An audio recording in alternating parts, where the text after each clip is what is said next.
Greetings and welcome to another episode of Coffee with Kiyonah. Today I'd like to talk with you about living a magical life.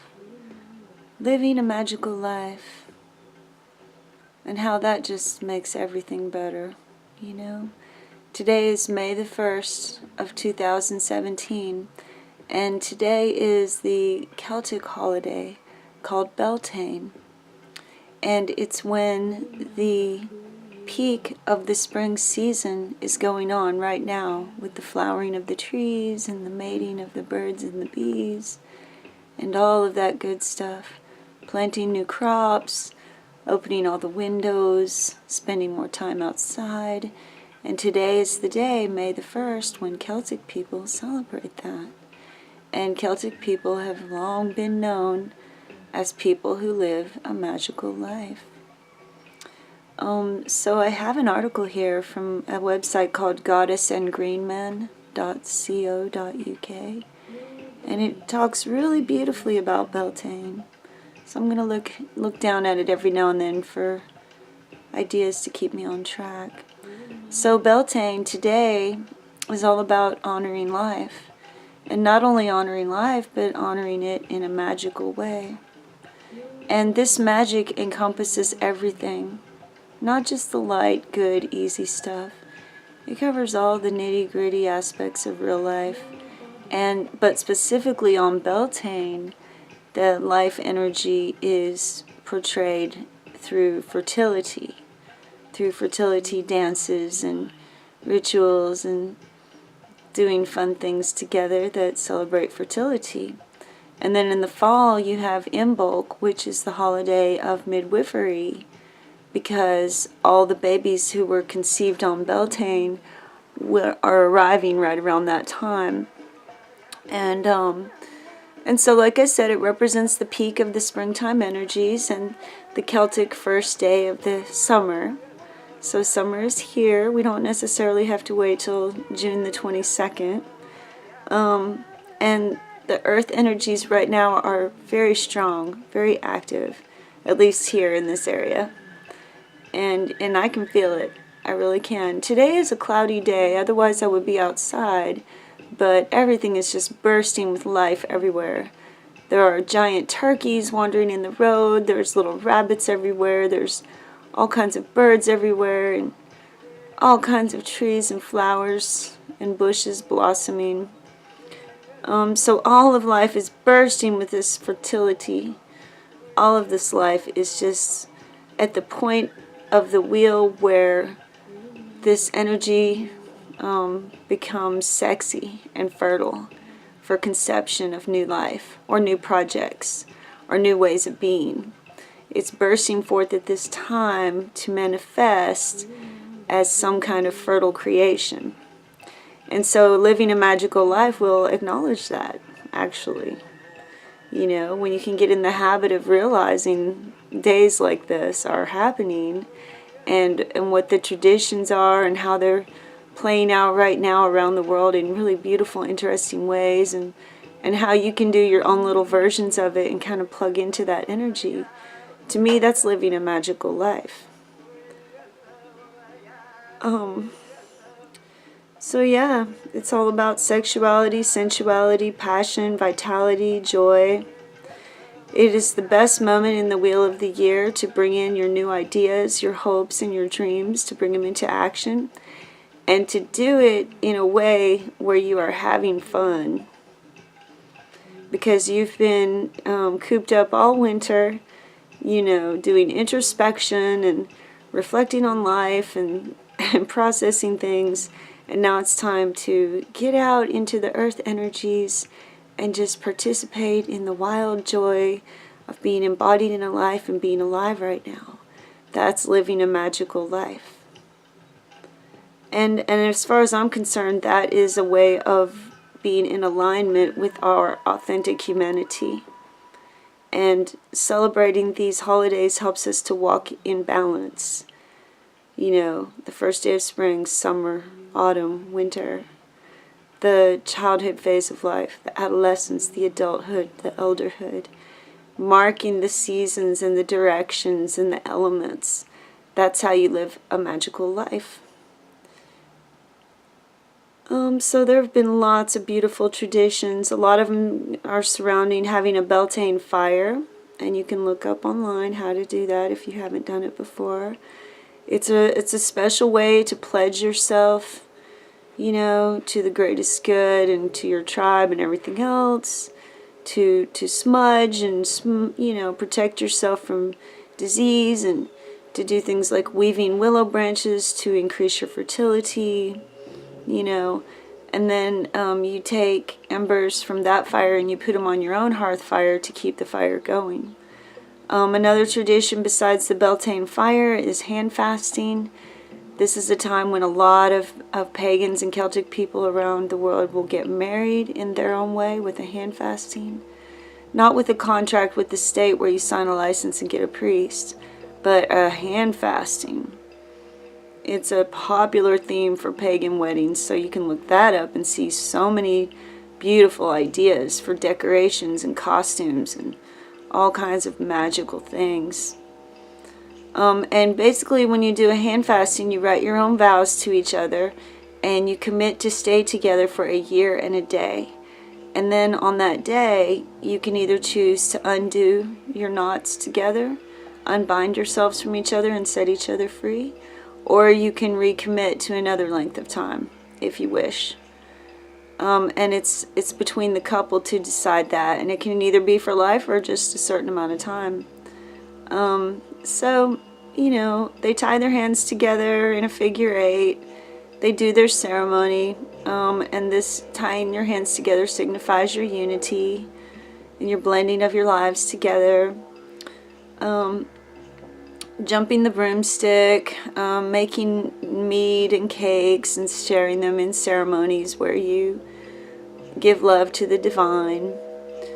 Another one is going a-maying, which is basically where a bunch of pagan and Celtic people who know each other will go frolicking in the woods and the fields and make love with each other, to increase their luck, their fertility, and their celebration of life. You know, they'll wear flower crowns, they'll give gifts to each other, they'll act out the sacred marriage of the god and the goddess. A lot of pagan people, especially ones I've known in America, will always have a maypole. You know, it's a phallic symbol that's inserted into the earth to channel the potency of God down into the goddess earth, and amplify its fertility. And they usually have many colored ribbons, and those ribbons will dance in the wind, and they'll spiral around, imitating the spiral of life. And the pole being in the earth symbolizes the union between, you know, the goddess and the god, the earth and the creator, and so forth and so on.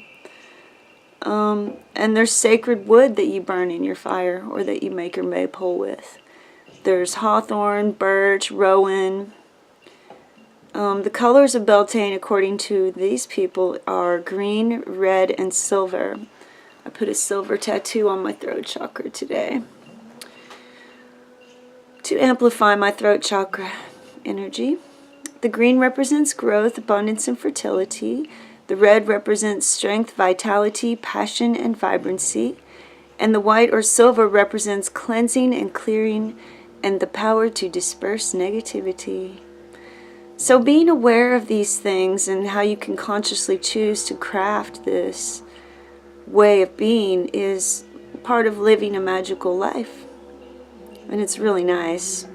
You can make presents for people, such as egg talismans, charm bracelets, wish boxes, special plants, and you can choose items that are according to what you are wishing to manifest, like love and marriage. You could make some gingerbread. New job, you could get some copper coins. Abundance, silver or gold coins. Seeking the truth, you would want sprigs of rosemary. Health and healing, you would twine blue and green ribbon together, hopefully in a willow tree branch. Happiness and good luck would be cinnamon sticks. Seeking knowledge would be apples. Finding lost items would be feathers. Protection would be old iron keys. And you can use these things to make witches' ladders that you hang in your house, or put them on charm bracelets, or use these items in your rituals, like when you build your altar and things like that. You can make some delicious homemade fat dank Beltane bread and either eat it yourself after you light your fire or give it to friends. As we light the Beltane flame, I make this bread in love's sweet name. Two halves together bound as one, Beltane's dance has now begun. Beltane is awesome. So this is what they list to have fun. Things to do to have fun on Beltane. Whatever you do, remember that this is the great wedding, the sacred wedding of the god and the goddess. Dress in your very best, especially in green, and wear a flower crown. Doesn't that sound lovely? My yard is full of beautiful flowers that smell incredible. I think we have a bunch of bushes that smell like gardenia. It smells like a mix of gardenia and jasmine, and everyone in the neighborhood can smell it, and they just love it. Okay, so it says, stay out all night, gathering the green, wink wink. Watch the sunrise and make love, and then wash your face in the morning dew. Conceive a new project, and grasp that idea, and get on with it. Make it happen. Just like you're pregnant with a new idea, and it's gestating within you and growing and developing every day. Dress up a tree. This is the perfect time to go out and celebrate a tree, especially hawthorn, rowan, or birch. But the tree spirit will welcome your attention no matter what kind of tree it is. Sit with it, talk to it, dance around it. Honor the tree and its fertility. Hang ribbons from its branches, with each ribbon representing a wish or a prayer. Flowers, flowers, and more flowers. Make a flower crown to wear. The daisy chain is the simplest of all. Make a traditional flower basket. Fill it with Beltane greenery and all the flowers and herbs you can find. Think about and honor the magical and healing properties while you do so, and then give it to someone you love.